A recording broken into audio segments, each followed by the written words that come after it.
And you're watching Channel Y. The biggest South Asian media group, Y Media. Y Media has newspaper, midweek, radio, South Asian Pulse. Hi, I'm Amitabh Bachchan and you're listening to South Asian Pulse. Hi, this is Amir Khan and you're listening to South Asian Pulse. अब हर दिन सुने GTA का number 1 radio station FM 91.9 Television. You are watching Channel Y. Channel Y. Prime Minister, welcome. It's a pleasure to be back. Online, SouthAsianDaily.com. The biggest South Asian media group, Y Media. This part of the program is brought to you by Midweek Newspaper, published every Tuesday.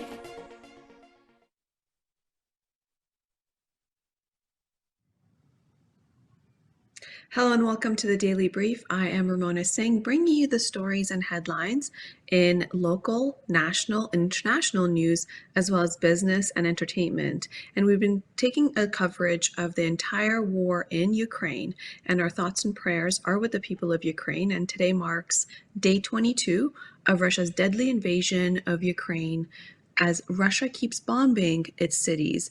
A theater in the city of Mariupol, where hundreds of civilians were sheltering, has been bombed, and it's been horrendous to see the sights. This is the same city where it had 400,000 people who've been abandoned and targeted, and routes to be able to leave that port city have been difficult to find in the last few weeks as the talks continue between the two countries for a ceasefire. Foreign intelligence are saying the civilian attacks are part of a deliberate Russian strategy that is trying to bomb Ukraine into submission, one civilian at a time. This type of deadly assault is designed to maximize pain and destruction. The deadly attacks and one of Europe's biggest refugee crisis.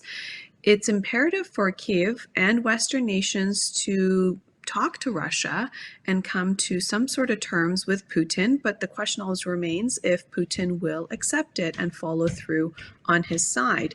This comes as Russia has denied that there was significant progress in talks with Ukraine.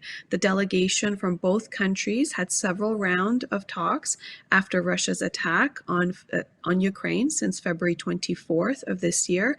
Yesterday it was announced that the sides had made significant progress and were discussing a 15-point draft plan, which would include the withdrawal of Russian troops and forces and Ukraine not to become a NATO member, essentially being a neutral state in exchange for protection by Western allies. But today, the Kremlin spokesperson, Dmitry Peskov, said no, that is false, and the work still continues on the matter. He added that Russia will inform the public of any breakthrough in the talks. On the Ukrainian side, a member of the Ukrainian negotiation team reiterated that Kyiv will be seeking a ceasefire, the withdrawal of Russian forces, and legally binding security guarantees. As the talk continues, the war wages in Ukraine by Russian forces.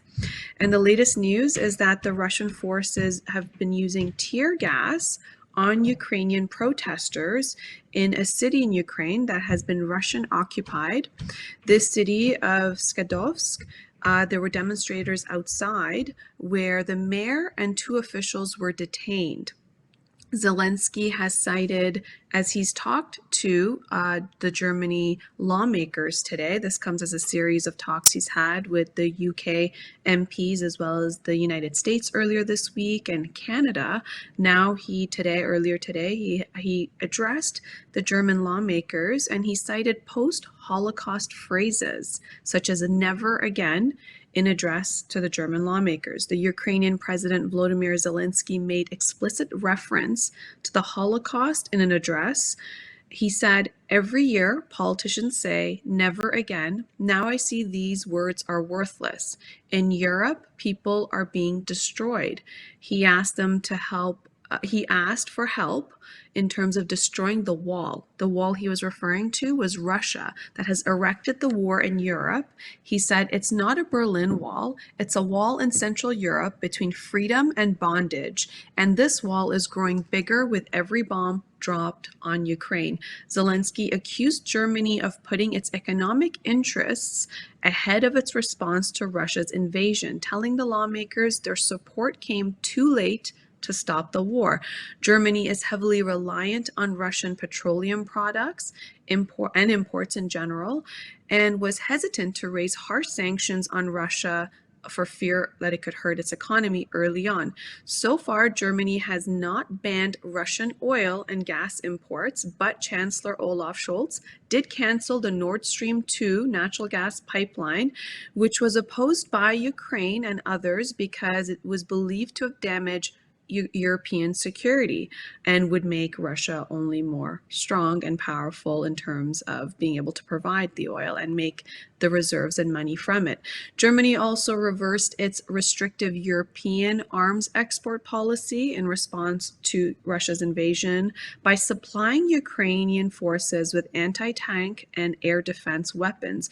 Zelensky said, "We could see your willingness to continue to do business with Russia, and now we're in the middle of the war. And again, this is something you have failed to see. You're still protecting yourselves behind a wall that does not make it possible for you to see what we're going through," he said.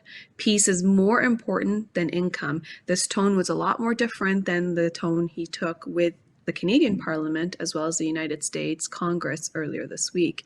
As the number of Ukrainian refugees mount to over 3 million who have fled the war-torn country, they have taken up refuge in the surrounding countries, but one country has had more of the refugees in it than others. Over 1.9 million refugees have entered Poland from Ukraine, which is more than half, and they continue to do so, and Poland is trying their best to take care of them. Earlier today, Ireland showed clips and coverage of the refugees they've taken in to be able to make sure that they're able to settle. Although the news coverage showed of the Ukrainian people who were very devastated as they had to leave their family members, such as men, behind to protect their country and fight for their country. And as the war continues, Ukraine has legalized cryptocurrency as the country is receiving donations worth tens of millions of dollars from individuals and groups who want to help Ukraine fight the Russian invasion. Ukrainian President Volodymyr Zelensky has signed the law that will create conditions for further formation of the legal field and markets of virtual assets. The new market will be regulated by the National Commission on Securities and Stock Market. The government said in a statement, Ukraine has legalized the crypto sector. From now on, foreign and Ukrainian cryptocurrency exchanges will operate legally, and banks will open accounts for crypto companies. With the beginning of the war, cryptocurrencies have become a powerful tool for attracting additional funding to support the armed forces of Ukraine. In more than 3 weeks of the war, Crypto Fund of Ukraine has received more than $54 million in cryptocurrencies.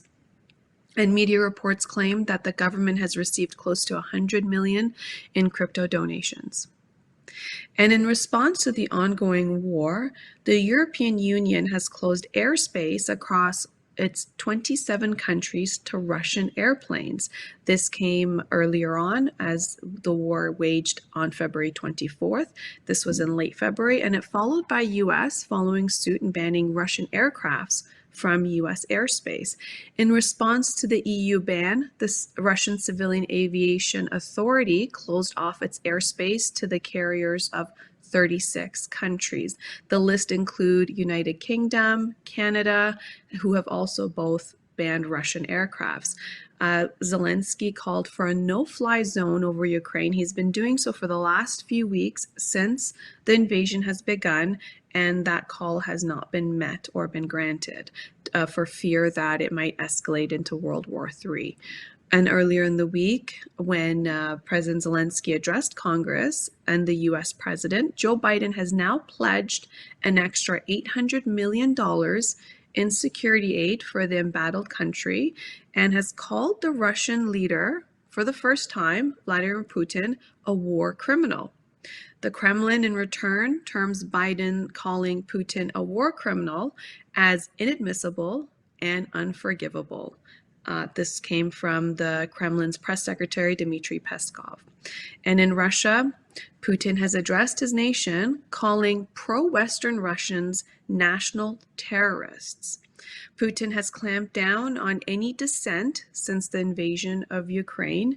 He said in his address, the West will try to rely on the so-called fifth column, on national traders, on those who earn money here with us but live there. And I mean live there, not in the geographical sense of the word, but according to their thoughts, their slavish conscience, Putin said, these people cannot live without oysters and gender freedom. The term fifth column usually refers to enemy sympathizers and has originated during the Spanish Civil War. And earlier, Putin had signed a censorship bill into law, making it almost impossible for international news organizations to accurately report the news in or from Russia.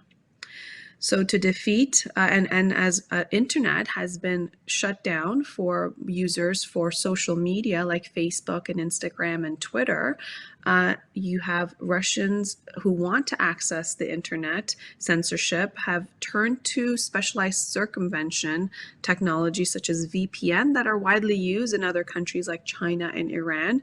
The Russian internet has been restricted, and the leading VPN apps on Apple and Google app stores have totaled 2.7 million times for downloads and nearly threefold increase in demand compared to the weeks before the censorship of the internet in Russia.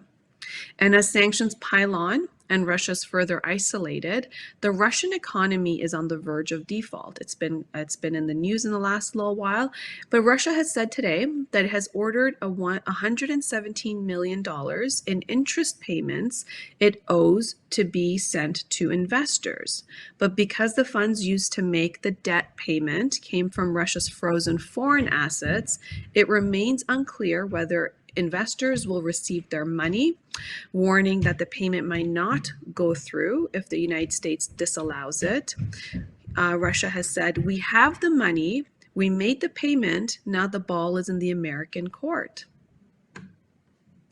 And Russia has also moved to seize hundreds of planes from foreign owners from commercial jet owned by US and European leasing companies.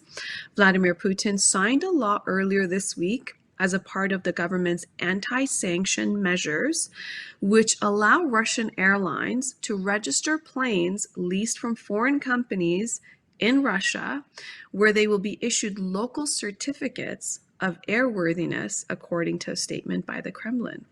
The bill will make it possible for Russian airlines to keep their foreign leased aircrafts and operate the planes on domestic routes, while making it harder for foreign companies to reclaim their jets without Russian government approval.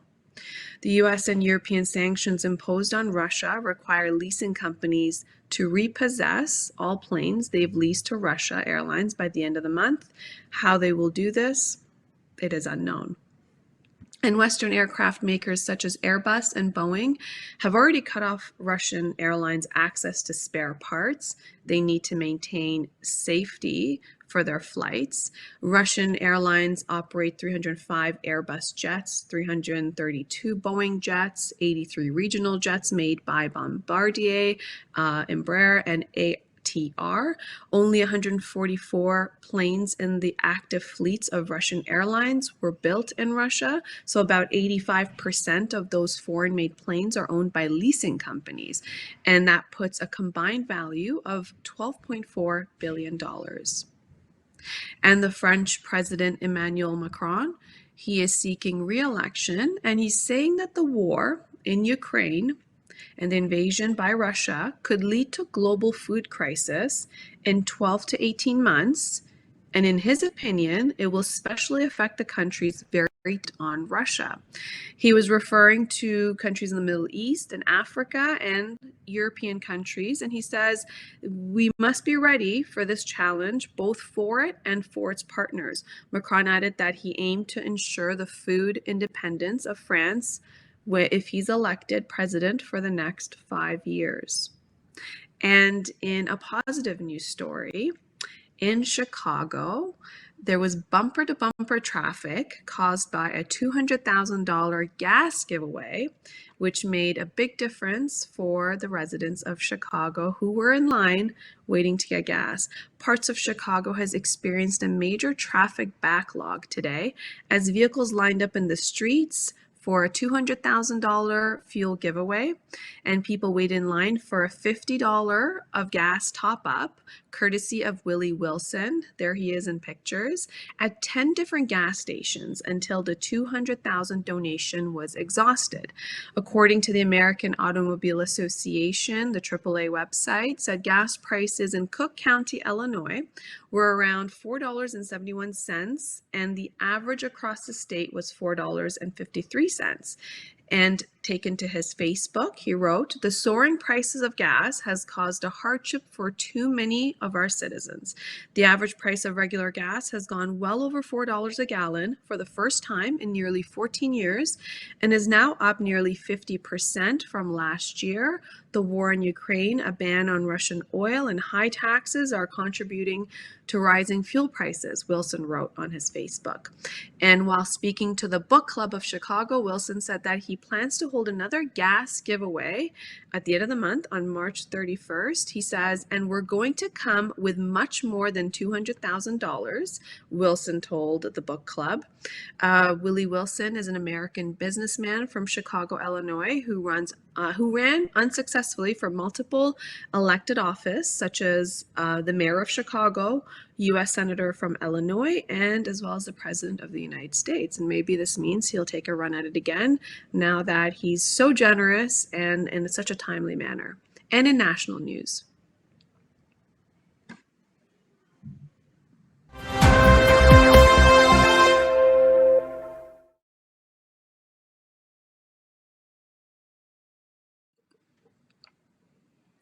Canadian Defense Minister Anita Anand is in the news saying that she will lay out an aggressive option for defense spending amid Ukraine's crisis.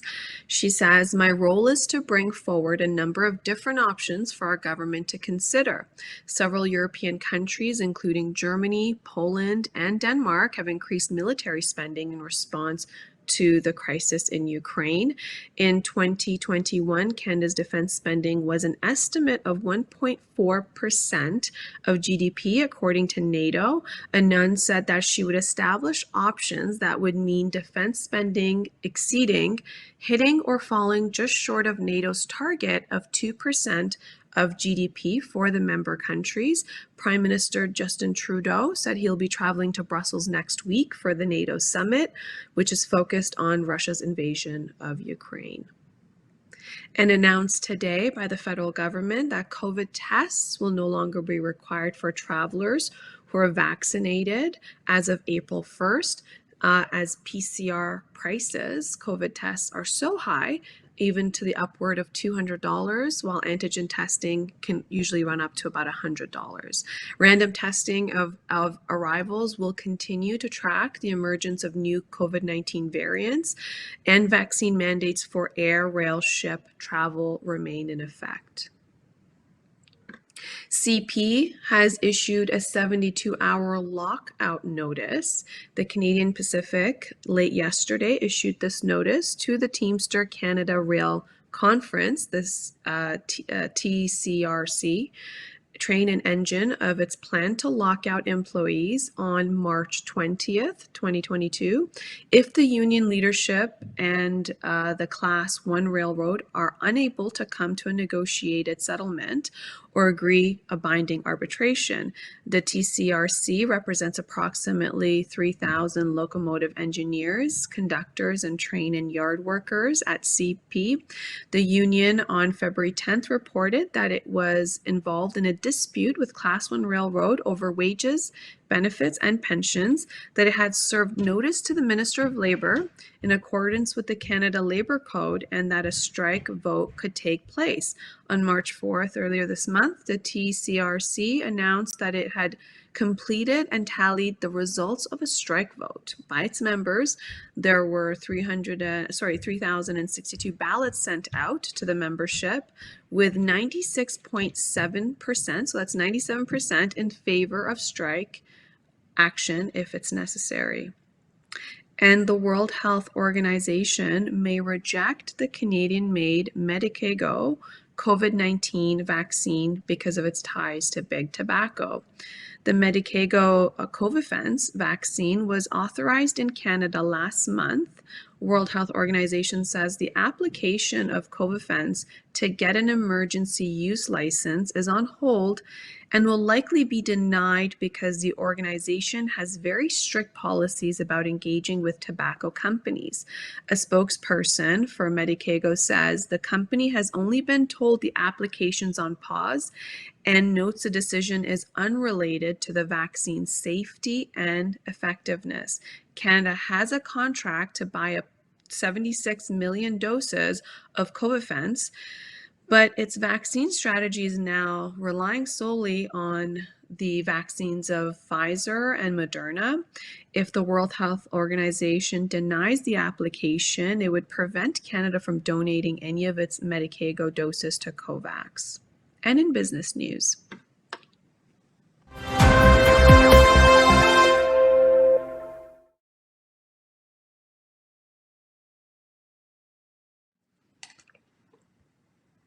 Netflix may find a way to crack down on password sharing. I know it's a popular thing to do as a very popular streaming service, sharing, accounts from friends and family.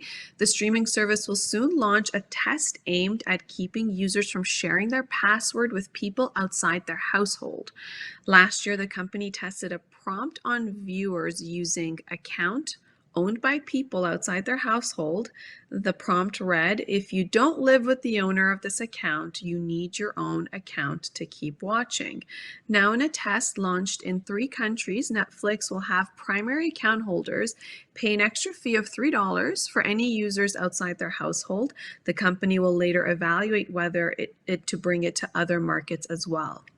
And we're told to brace ourselves for delays that may affect Amazon orders. The head of the trade group said China's recent COVID-19 lockdown could impact Amazon and Walmart orders. The Chinese city of Shenzhen, which is responsible for about half of the online retail exports, that's a big number, went into lockdown on Sunday after the National Health Commission reported the country was facing its worst outbreak in 2 years. The manufacturing city of 17.5 million residents are now in lockdown, and all businesses outside of essential public services are shut down for at least a week.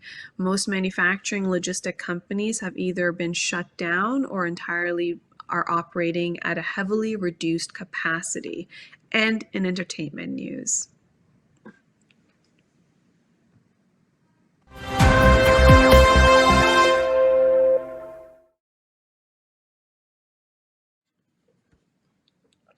Amazon's again in the news today. Amazon closes the $8.5 billion deal to acquire MGM. The move will bolster the company's position in the entertainment world while giving its streaming service Amazon Prime Video even more content to fill its library. It will help Amazon challenge rivals such as Netflix and Disney+.